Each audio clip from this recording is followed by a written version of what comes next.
Well, thank you everyone for joining us once again for our scheduled webcast on protecting your investments from corporate misconduct in the time of emergency. My name is Hank Kim. I'm Executive Director of NCPERS.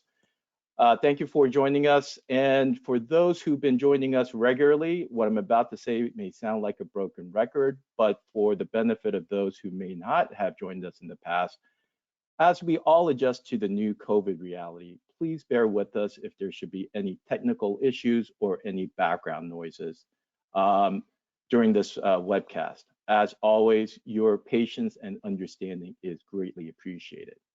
We encourage audience participation. Please submit questions by using the GoToWebinar portal. However, to ensure that we can cover all our topics, we will hold your questions till the last part of the program.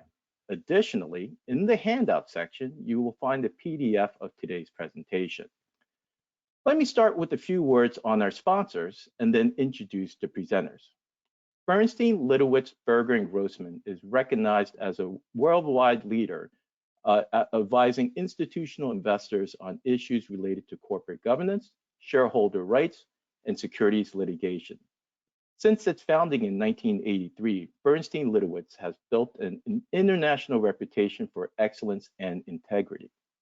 Saxena White was founded in 2006. The firm's goal was to successfully handle prominent and complex litigation while offering each client responsive, ethical, and personalized service. Saxena White represents some of the largest state and pension funds in major securities fraud cases and obtained victories against major corporations represented by the nation's top defense firms. Today's presenters are Hannah Ross, a senior partner based in Bernstein Litowitz's New York office. Hannah has 2 decades of experience as a civil and criminal litigator and represents the firm's institutional investor clients as counsel in a number of major pending class action cases. Maya Saxena, co-founder of Saxena White, has been practicing exclusively in the securities litigation field for over 20 years, representing institutional investors in shareholder actions involving breaches of fiduciary duty and violations of the federal securities laws. And finally, but not least, Bob Klausner is a principal in the law firm of Klausner, Kaufman, Jensen, and Levinson. For 40+ years, he's been engaged in the practice of law, specializing in the representation of public pensions. And I'm pleased to say that NCPERS is counted among his clients' firm, counted among his firm's clients. Bob, Hannah, Maya, the webcast is yours. Thank you, Hank, for the introduction, and hello to everybody who's out there. I hope all are safe and well. And what we wanted to talk about today is an issue that's really been in the news a lot lately, which is what can we do to improve the investment quality of the portfolio? Particularly today, the market is down again. And that when I attended a pension meeting this morning, I saw that the gains which had occurred in April have now been lost, and in the first week of May have now been lost this week, and that while funds are not in the hole in March, they certainly are well below their actuarially assumed rate of return. If you could go to the first slide, please. There we go. Trustees always have a duty to act in the best interest of the members and beneficiaries of their respective plans. This concept of fiduciary duty acts as a biblical origin all the way back to the book of Leviticus and carried forward through early Christian writing well into the book of Luke, and then into the English and now American common law. And the current standard actually was developed in 1830 in a case involving the endowment at Harvard University. And perhaps the best statement of this comes from a very early 20th century case involving former Justice of the United States Supreme Court, but at the time, Chief Justice of the New York Court of Appeals, who said that fiduciary duty means you have to have undivided loyalty and you have to have conduct above the morals of the marketplace. And you say, well, what does that have to do with securities litigation?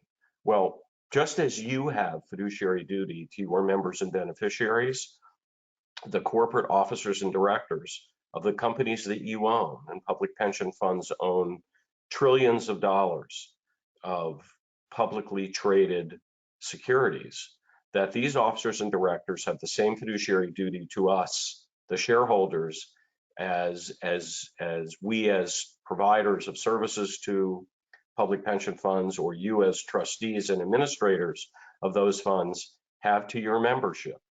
And it's about the violation of that duty by corporate officers and directors that we're here to talk about today.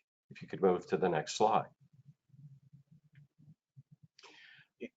You know, I think we all know that the COVID-19 virus has affected pensions through the decline of capital markets, and that is of great significance because, according to the Bureau of the Census and NCPERS' own scholarly studies over time, 65% of the money that will pay for the retirement benefits for the 23 million Americans who depend on these benefits and their families, 65% of it comes from market gain.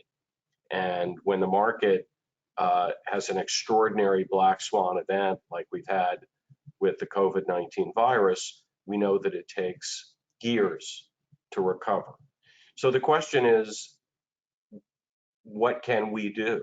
Well, we now have also, to use a term which has unfortunately been used a lot lately, a perfect storm, in the sense that just as the market is failing to perform, our plan sponsors are suffering a tremendous loss of expected diminished revenue for next year. For the current fiscal year, most governments have paid their pension contributions in full by now. Most states have a July 1 beginning for their fiscal year. So in just another 6 weeks or so, this all starts over again.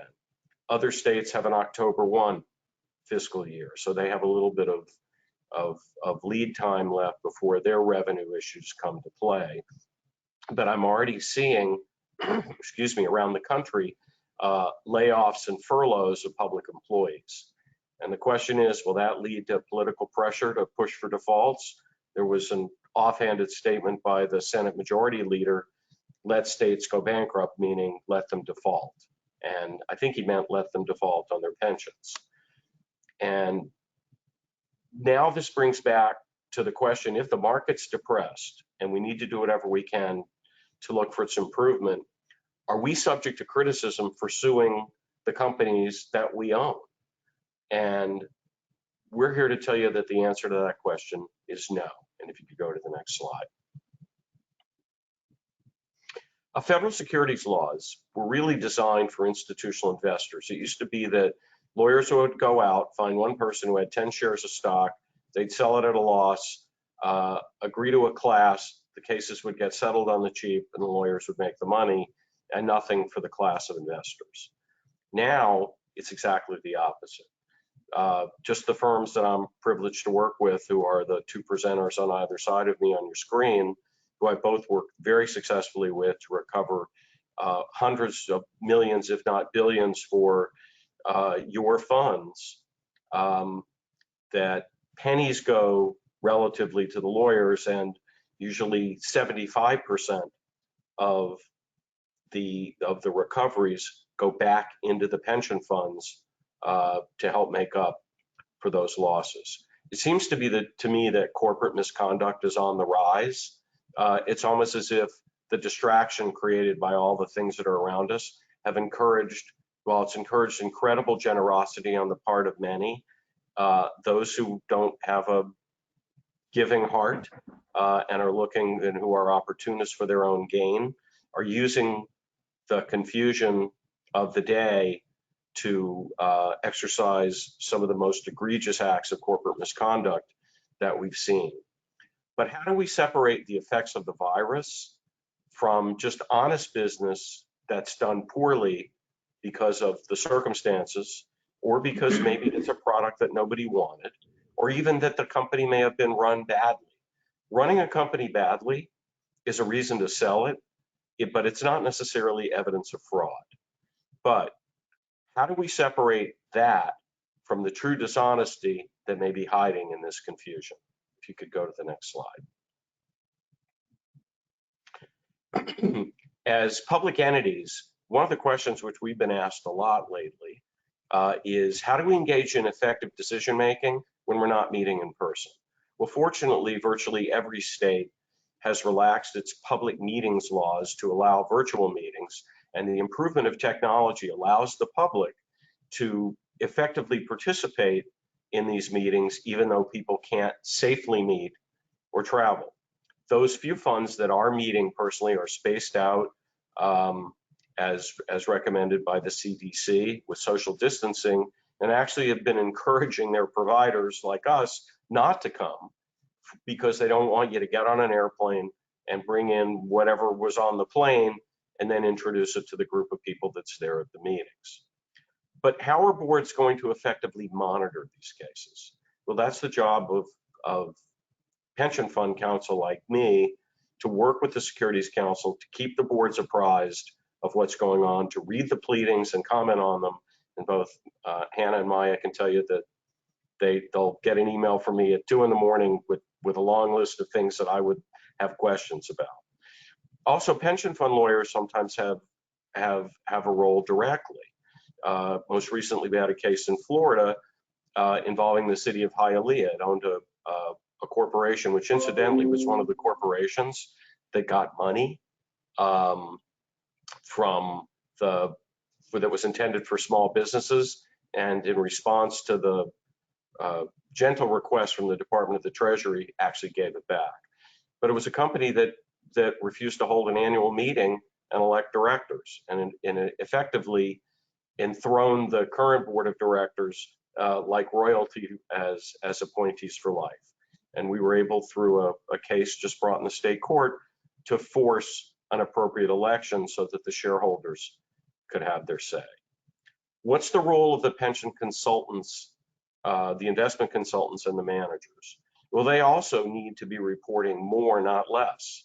And that, again, because of the availability of electronic communications, we would encourage, and we have been encouraging the managers to pay closer attention, particularly to the underlying reasons why a stock might go down. And you say, well, why didn't the manager know ahead of time? Well, that's the essence of what the fraud is. Usually the sin is not out front, the sin is hidden. But yet, like all sins, when they eventually become discovered, that's when the securities lawyers are at their best and able to help us recoup the money. But here to tell you really how we're going to do that is we're going to listen to the experts. So I'd now like to turn it over to Maya. Thanks, Bob. And I'd like to really commend you and your firm before we get started, because really within a matter of hours, it went from kind of an insane situation to your clients having in place mechanisms to meet remotely and to handle situations like the ones that we're discussing today, really, seamlessly. So kudos to you and your firm for making sure that all of your plans do have those systems in place, which frankly makes mine and Hannah's job a lot easier when it comes to needing boards to act on these type of situations. So I think you said it really well, Bob. I think the only thing that we can be certain about when it comes to the market is how uncertain everything is.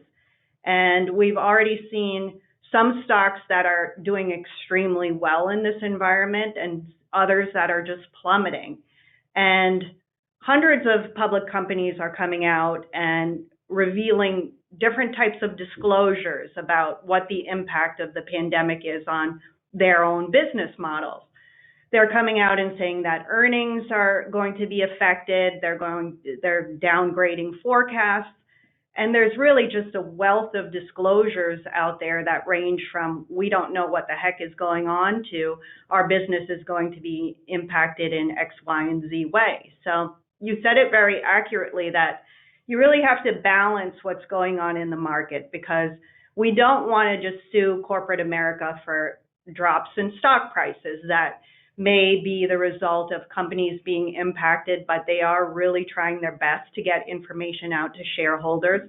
But frankly, they don't know what's going on and they don't know the impact. And then, of course, on the other side, you have trustees who have a fiduciary duty to maximize their plan assets and try to recover what they can. So we're really trying to figure out in this market what's a real fraud and what's simply the crushing effect of what we've got going on today. So if we turn to the next slide, what is the SEC coming out and saying about what companies need to disclose? Well, it's a little vague because as I read the paragraph that I put up there, which is what the SEC Chairman Jay Clayton said in January when all of this was just beginning, is really what companies have a duty to disclose is any material information which impacts their business. So what exactly is material information? Well, it's pretty simple. It's anything a reasonable investor would find to be important when deciding to invest in a stock. So anything really that deals with the coronavirus and its impact on your business is going to be disclosed to shareholders, and it's going to be material. And you're already starting to see different types of disclosures that companies are putting out.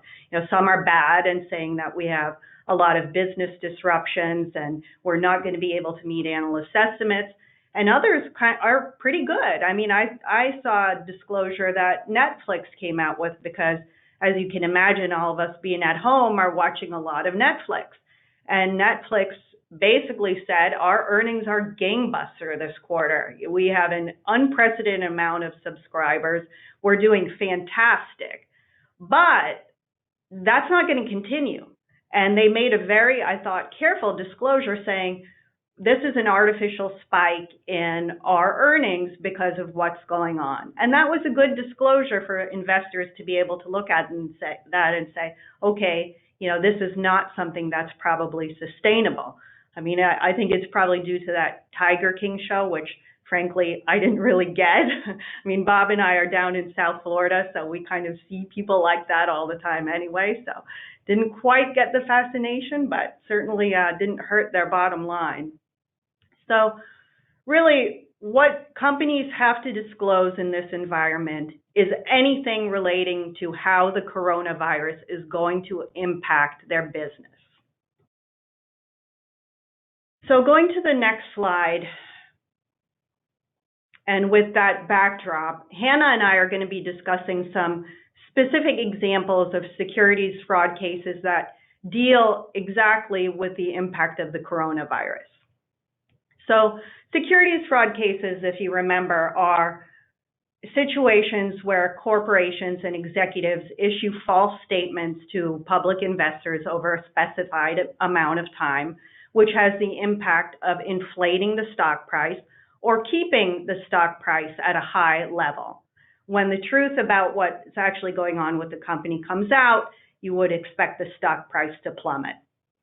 So it's still very early on in this pandemic to really see the full impact of what the coronavirus is going to have on companies. I know it feels like a lifetime for, you know, people like us that have been quarantined. I've been homeschooling with 3 teenagers, so it really feels like a very, very long time. But in the world of securities litigation, it really is early days for these types of cases. So what Hannah and I are discussing today is probably not indicative of what you're going to see over the next year and maybe even the next few years. So let's take a look at, I think, one of the more interesting Corona securities fraud cases, and this is a case that was filed against Norwegian Cruise Lines.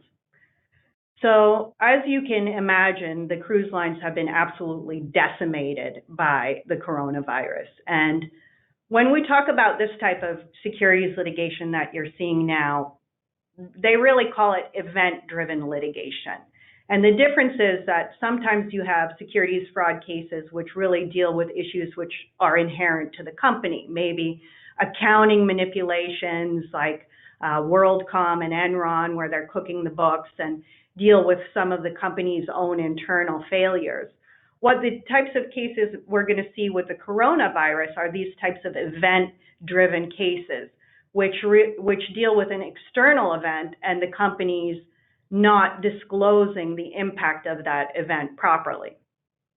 I think examples of this are the California wildfire cases you saw against PG&E, the BP oil case. So what you're really going to look and see is what did the company disclose about the coronavirus, how it would impact their earnings, their financial situation, and did they really issue disclosures to the public which were forthcoming and gave investors what they needed to know about the situation. So if we go to the next slide, this is probably one of the things that I remember seeing most in the news when kind of the pandemic came to the forefront.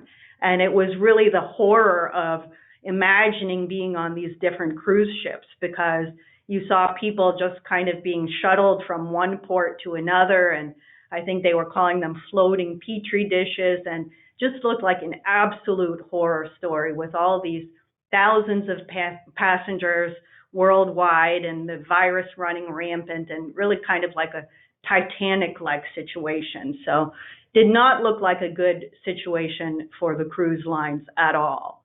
And if we turn to the next slide, when you narrow it down to the specific companies, of course, everybody got hit hard by this. All the different cruise lines were affected, because I can tell you it certainly isn't something that I was looking to do, would be to suddenly go on a cruise in the middle of a pandemic.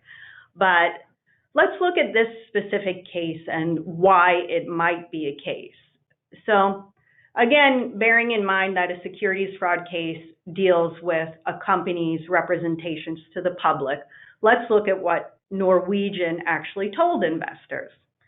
So in February of 2020, they came out and issued an 8K filing, which is a public filing that deals with something that's important, but perhaps atypical. And they filed this 8K because obviously of what was going on with the pandemic, and really to assure investors that they were on top of the situation. And as you can see here, they said that their safety measures are above and beyond. So really trying to assure the investing public that even though there's this complete pandemonium going on, they're still okay. They're being very proactive about protecting the health of passengers, and that everything seems to be okay. They issued another press release a few days later and said, hey, I know it looks terrible out there, but we're still on track to meet our financial guidance. Our bookings are still going well. We've met our quarterly earnings estimates. So bearing in mind, this is the end of February, so things were bad, but not quite as bad as they got a few weeks and months later. And then, of course, as the situation evolved, the stock price nosedived. I think you remember from the slide previously, this company had an 80% loss in market cap. So if you look at the next slide, what makes this a case? And why is this simply not a situation where the cruise ship was impacted by what happened in the overall industry? Well, that's certainly going to be a defense that defendants raise. But what happened in this specific situation is that the Miami New Times came out with a pretty in-depth article that included multiple emails from a Norwegian cruise line employee who showed specific examples of how sales staff were encouraged to lie to potential passengers about bookings and the safety of those cruises when they were to board the ship. And some of those statements are pretty egregious. As you see in the examples here, they were encouraged to say things like, the only thing you need to worry about is your sunscreen. We're going to be cruising into warm and tropical environments where the coronavirus will live. And of course, it's an overhyped pandemic. You have nothing to worry about. Don't worry about it. Everything is fine. Come on the cruise ship. And that was actually in direct contrast to memos that some of the executives had internally already received, which were saying from epidemiologists, this is going to be a really, really bad situation for the cruise line industry. So, of course, the stock price tanks in response to this article in the news, and the Florida Attorney General is actually investigating the company now as well because of these misstatements. So turning to the next slide, what are some of the challenges of these types of cases? Because when you hear about the things that Norwegian was saying to passengers and you contrast that to what they knew and what was actually going on, it kind of seems like it would be a case. And certainly for those passengers that have filed negligence suits about how the cruise line handled passenger issues and health issues, it looks like a case. But for us as plaintiffs' lawyers, we have some unique challenges and pleading hurdles in these types of cases. And one of those is an element called loss causation. And loss causation basically just requires us to present a link between the fraud and the share price drop. So what the company was lying about has to be the reason why the stock was inflated. And when the truth comes out, it's supposed to be because the truth was revealed. One of the challenges I think that you're going to see in a lot of these coronavirus-related cases is that the whole industry tanked. And I think you'll see this not only in the cruise line industry, but in many other industries where it's going to be very difficult to separate something that the company did itself, which was fraudulent, to overall massive and unprecedented market drops. And with that, I'm going to turn it over to Hannah, who's going to tell us about some of the other challenges in bringing these types of cases. Thank you, Maya, and thank you, Bob. So another primary focus of these cases will be on the statements at issue. And as Maya just explained, what the company disclosed and what the company said is very key to these cases. And with respect to these COVID cases, there are going to be several different types of misstatements. It could be a misstatement related to the virus, and we'll talk about false statements about vaccines and supplying masks. Or it could be a statement about how a company is handling the virus, such as the Norwegian cruise lines, whether they can weather it, how they're going to handle it, how they will protect their customers. Or it could just be a false statement about the company's business unrelated to COVID-19, but that the circumstances of the virus brought the falsity at the company to light. And the key question for all of these misstatements will be, was that statement material? And as Maya just explained, materiality is very important. And the test is really whether a reasonable person would consider that fact important when buying the stock or selling the stock. And you cannot have promotional, soft, salesy type speech be actionable under the securities laws. So the concept of materiality is going to be very important to these cases because it's necessary to plead a violation. So if you go to the next slide, the Zoom video communication case highlights some of the issues that will likely arise about the nature of the stations. Now, today, we all know what Zoom is. It's actually become its own verb. Every morning, my kids talk about what time they're going to be Zooming with their classes. But if you go back 4 or 5 months ago, most of us had not heard of the company, or if we did, we knew it was a software company. None of us, or I would be very surprised if any of us, actually relied on Zoom on a daily basis. And Zoom, consistent with it being a software company, made the types of representations that you would expect a software company would make. It talked about being safe, it talked about being secure and reliable. And if you see on this slide, these are some of the statements it made. It assured the market that it offers robust security capabilities, that it strives to live up to the trust our customers place in us by delivering a communication solution that just works. Now, as you can see, these statements are not about the virus. These statements are not hard statements about usage numbers, about demand numbers, about profit, or other types of financial metrics. And because of this, defendants are likely going to argue that these were not material statements, that they were corporate optimism, they were aspirational, and that they were immaterial. And this is going to be a question for the court to decide because the plaintiff's allegations are going to show that there were serious flaws with this platform. So if you can go to the next slide. So COVID and all the resulting new attention on Zoom revealed these flaws to the public. This virus thrust this company into the spotlight. It created a huge demand. Users started using it for online school, for board meetings, office meetings. It was suddenly the primary vehicle where everyone was communicating. And now that Zoom was a household name, the flip side was that these security flaws came to light. Zoom bombing incidents occurred, which I'm sure by now everyone has heard about, how hackers would break into online classes or into meetings, and they would take control of the Zoom meeting, and they would post hateful or racist speech. And that was a serious issue. And as a result of that, many schools and universities stopped using Zoom. News also came out that Zoom was sending some of its analytics data of its users to Facebook, and they were sending it for users who were not even on Facebook and didn't have Facebook accounts.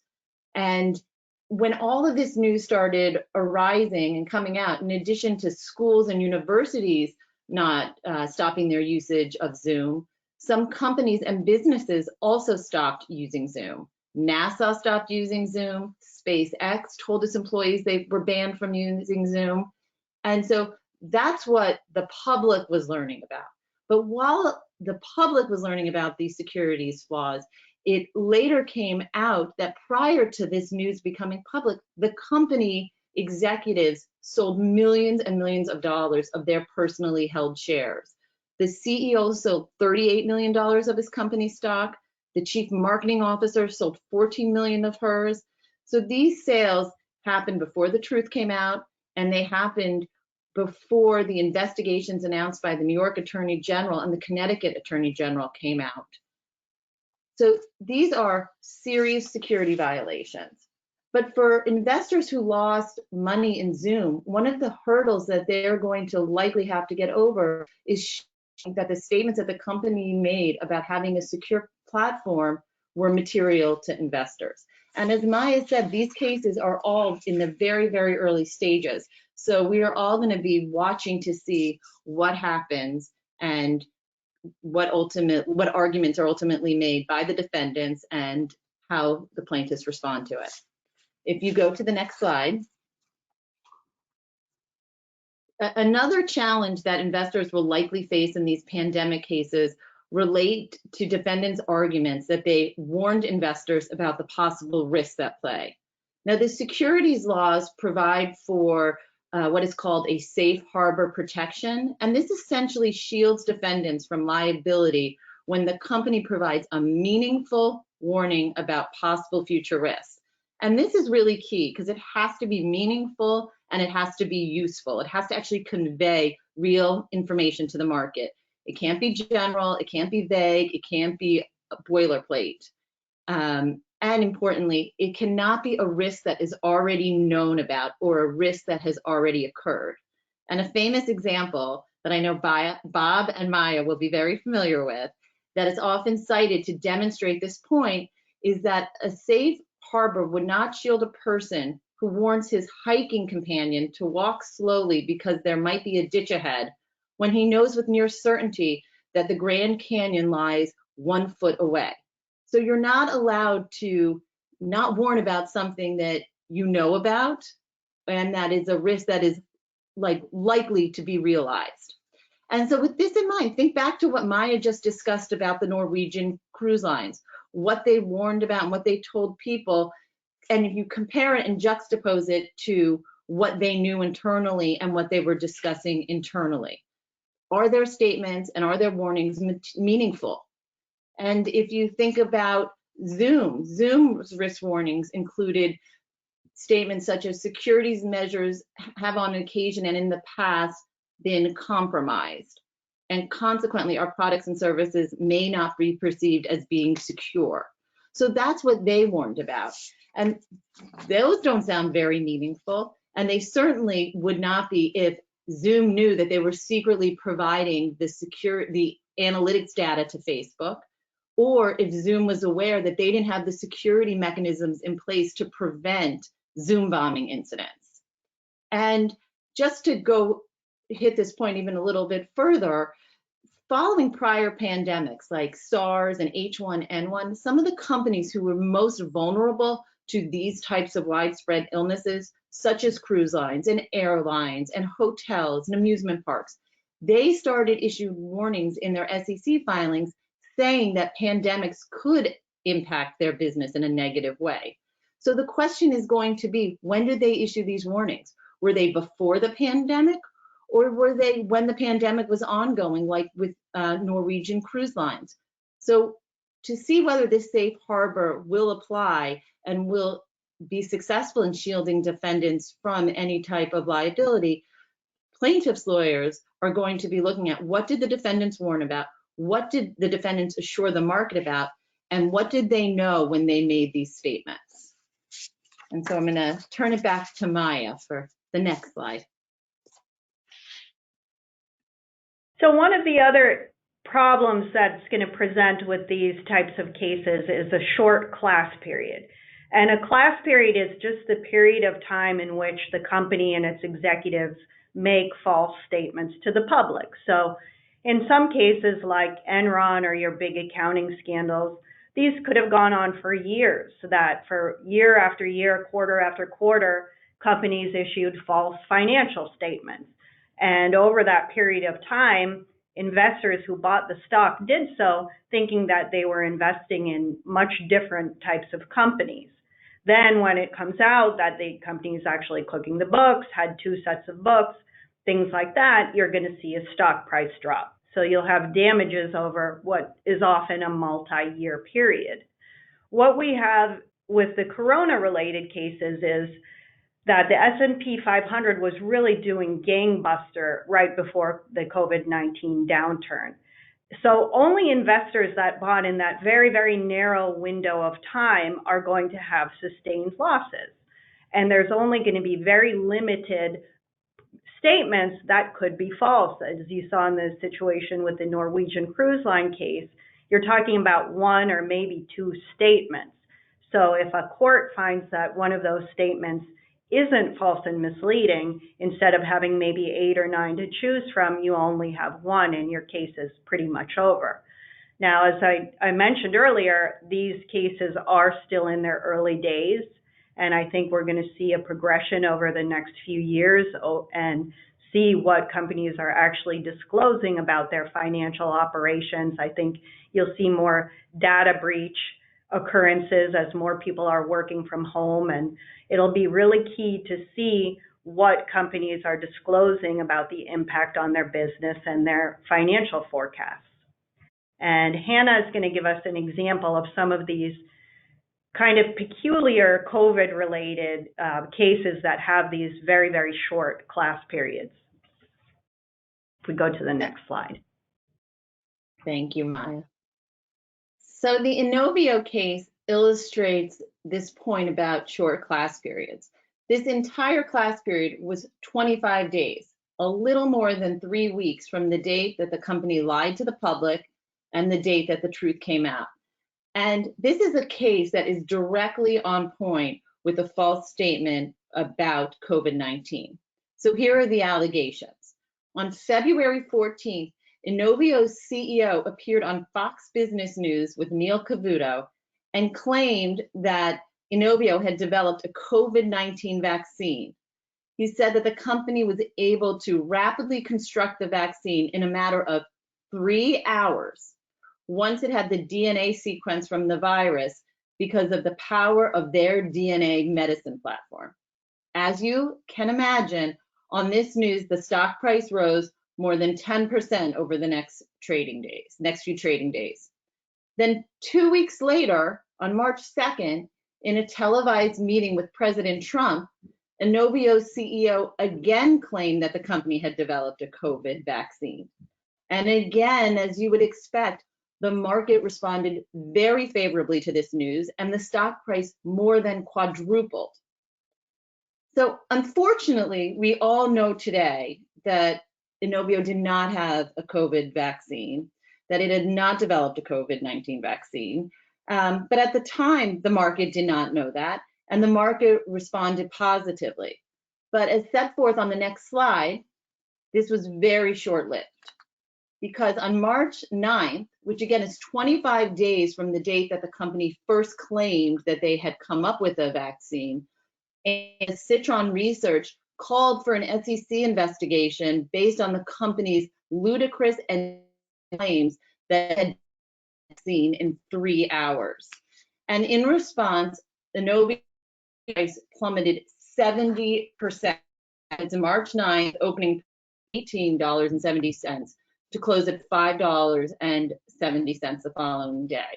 And Inovio at the same time admitted it had not designed a vaccine, it had only designed what is called a vaccine construct, which is a precursor to a vaccine.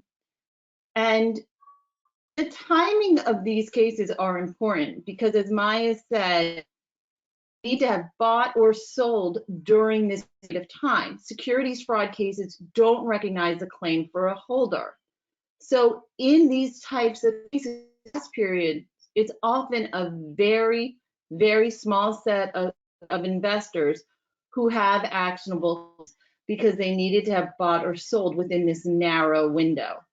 So for long-term investors, which are typically pension funds like you, that might have bought earlier and held on to the stock, but then might have lost money when the stock responded to the negative news, such an investor would not be able to recover.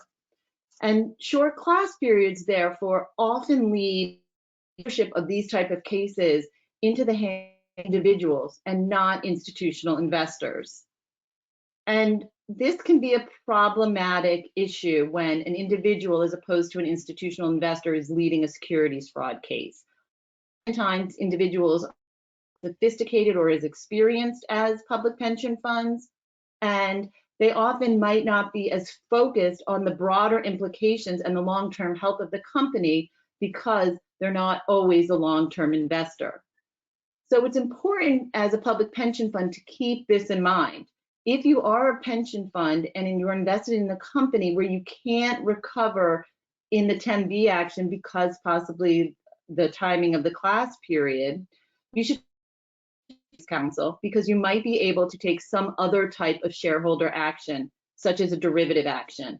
And in that circumstance, you could make a difference and improve the operations of the company for long-term shareholder value. So if you go to the next slide.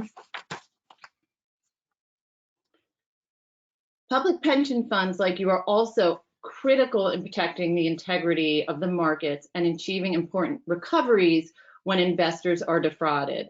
And as the country is going through this pandemic, this role is more urgent and more important than ever. Now, the SEC is focused on these cases, but the SEC has their own philosophy, they have their own approach to these cases, and they have a different mandate on which they operate. So the SEC is currently focused on these cases, but they're focused on companies that are making very, very dangerous yet obvious misrepresentations.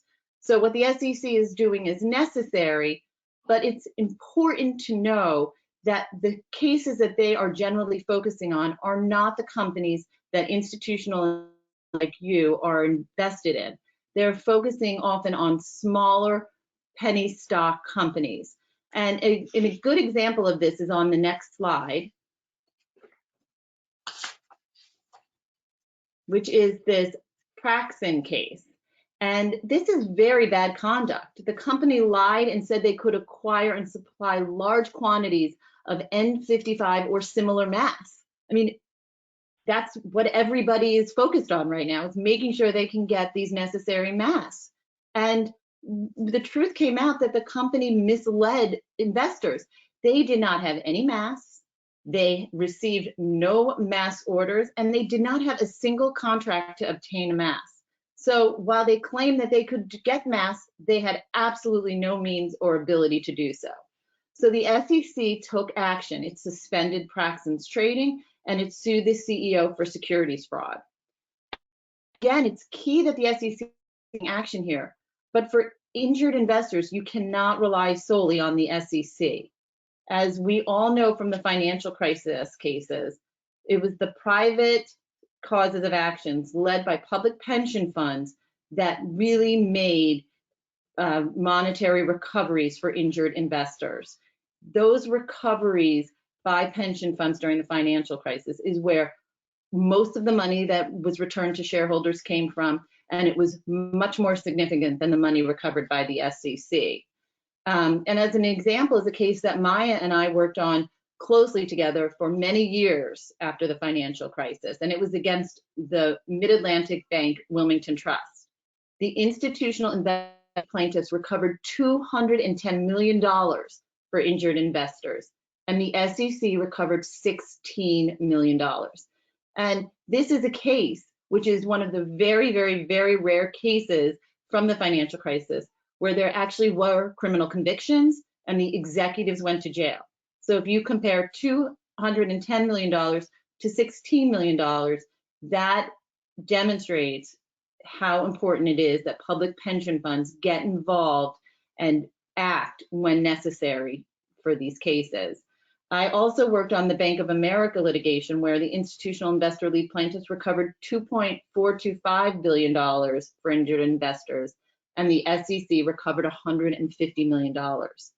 So Bob is going to talk about right now, it is important and critical that public pension funds remain vigilant as we enter these pandemic-related cases.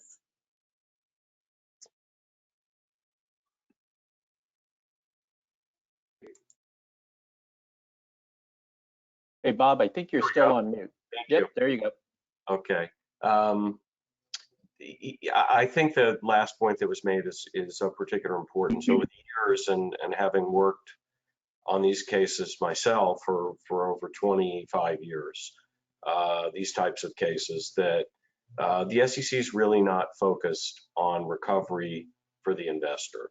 I think they think of themselves perhaps more as a law enforcement agency, which is to, you know, pull a license or to create exposure. But quite frankly, based on the resources that I've seen the SEC willing to bring to bear in one of these cases versus the resources that lawyers like Maya and Hannah and their firms have been willing to do, there's no comparison. The law firms are willing to invest more time and, quite frankly, more money in the investigation necessary to separate the wheat from the chaff. I mean, it's easy for the SEC to pick on these small companies that don't have any money anyway, and you know, essentially they're picking on the snake oil salesman.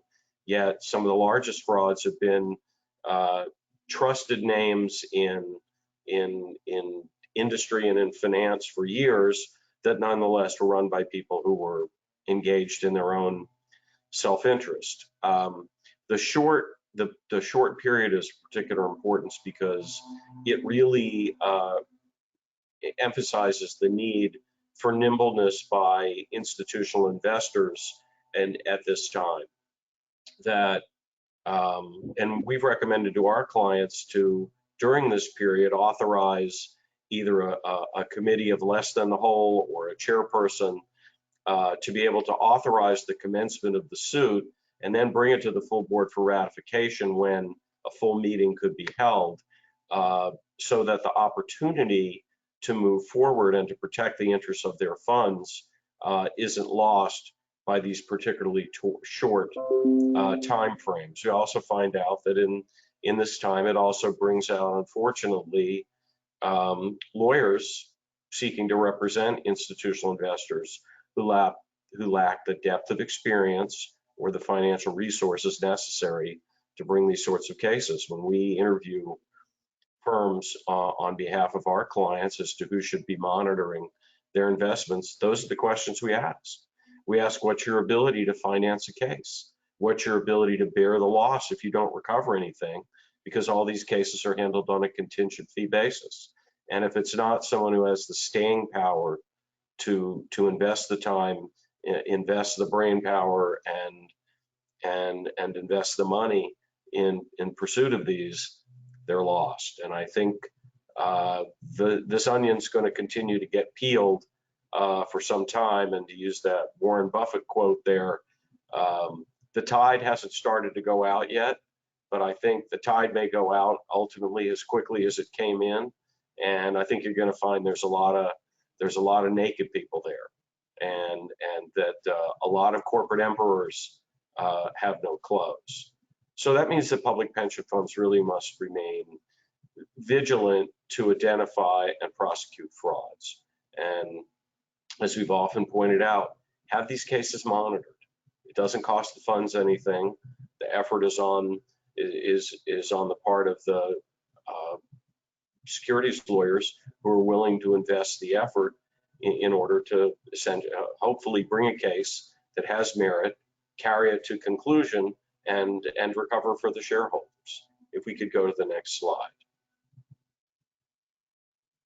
So really, to wrap this up and to open it to questions, we wanted to talk about what the three of us thought really are the key takeaways there. We believe that securities monitoring is an important part of investment management.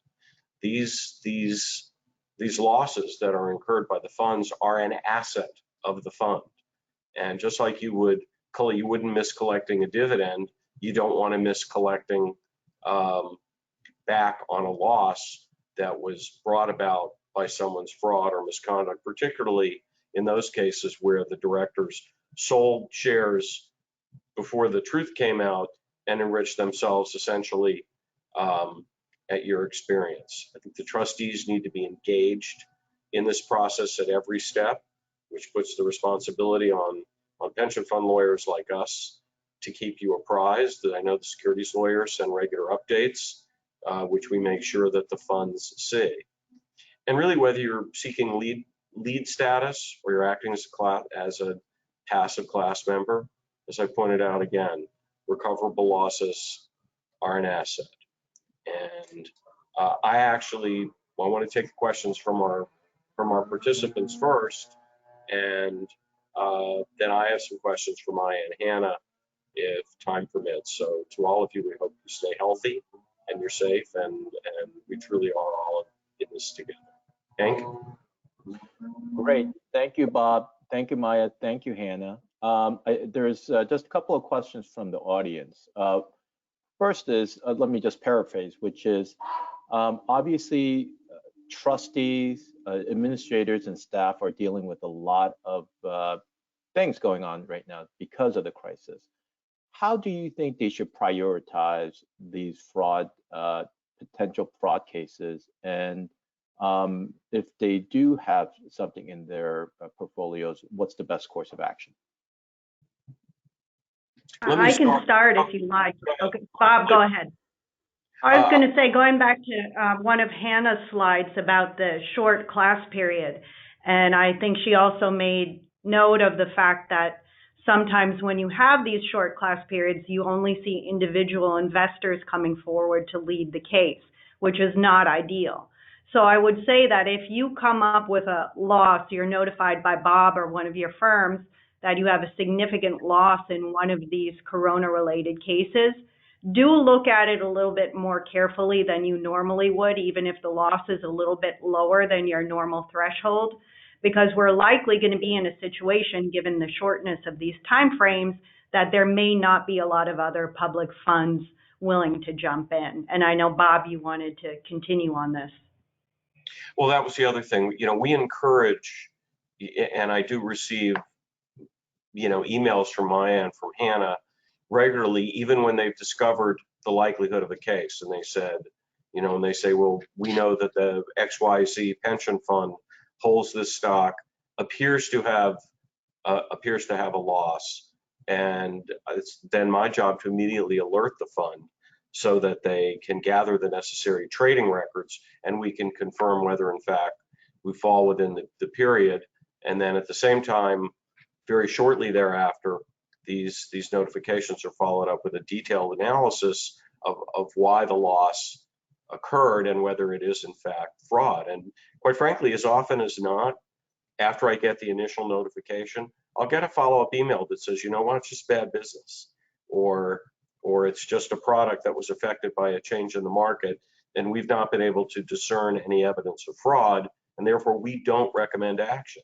And I think the willingness, and I think that's very telling about who you're dealing with. If the firm tells you, don't do this, after initially advising of a potential loss, that tells me about the quality of their investigation, which is critical, because one of the big criticisms that we hear from the judges is, well, why didn't you investigate this more carefully? Why didn't you have more direct evidence from, say, former employees of the company or people who dealt with the company closely, who can give firsthand evidence regarding the possibility of fraud? Hannah, did you want to add? I did another point, in addition to what both you and Maya said.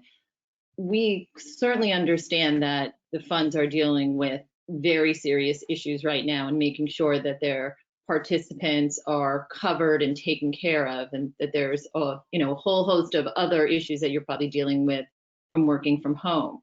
But the one thing to keep in mind about these cases is the timing involved. So just the way the securities laws work is we would notify Bob or you about a case, but the way the law is set up is that there's a 60-day window to move for lead plaintiff, and then there's a whole period of lead plaintiff briefing, and then you also have the period of time that it would take for the court to order a decision. So while right now we understand that everyone is very busy and trying to figure out how to prioritize things, it's very possible that these cases really won't require your active involvement for many, many months, if not a year, given how the court system is working. So there will be a little bit of a lag in time, and that might help deal with the priority and that question. So the last question, and we're running up against time, but real quickly, certainly, Hannah and Maya, you guys did a great job of outlining some of the more egregious cases. Do you, as you look at the field, do you anticipate a lot of cases coming up, or at least companies to investigate over the next 6 to 12 months? So, and Maya, you should jump in, but there are cases breaking now, and we've obviously talked about some of the ones involving the cruise lines, the masks. Now, and I'm really relying on some of the experience we had from the financial crisis, but based on that experience, it seems as if things go in waves. So right now we're kind of in the first wave where you have the cases that are coming to light, that are the ones that have this immediate impact, that are immediately related to the virus. But at the same time, right now, what's going on, on a more global basis in the company, you have lots of unemployment, of consumer spending down, and my experience tells me, based on what I learned, that will result in companies having to kind of disclose information that they've been trying to conceal, such as product demand being down, or something's wrong with the pipeline that they've been able to conceal, but now that consumer spending is down and that the economy is decreasing, that more will come to light. And that's kind of what Bob was, I think, referring to when he talked about the Warren Buffett quote, that soon we're going to see who's really swimming naked. And I think you're going to find out a lot more as this goes on. Maya, you get the last word. Well, I think Hannah said it really well. The only advice I can give everyone, going back to Bob's naked theme, is if you're doing Zoom meetings, please try to wear pants. I think that's a great way to end today's session. Maya, thank you, Bob, everyone. Hannah, thank you so much for joining us. Thank you, everyone, for tuning in. Please join us for our next webinar entitled COVID-19 Financial and Emotional Wellbeing Opportunities for Your Members on Monday, May 18th. Thank you all. Thank have you. a good weekend. Thank you, Hank, and thank you for all NCPERS is doing. Thank you, Bob. Take care. Thank you. Bye, guys.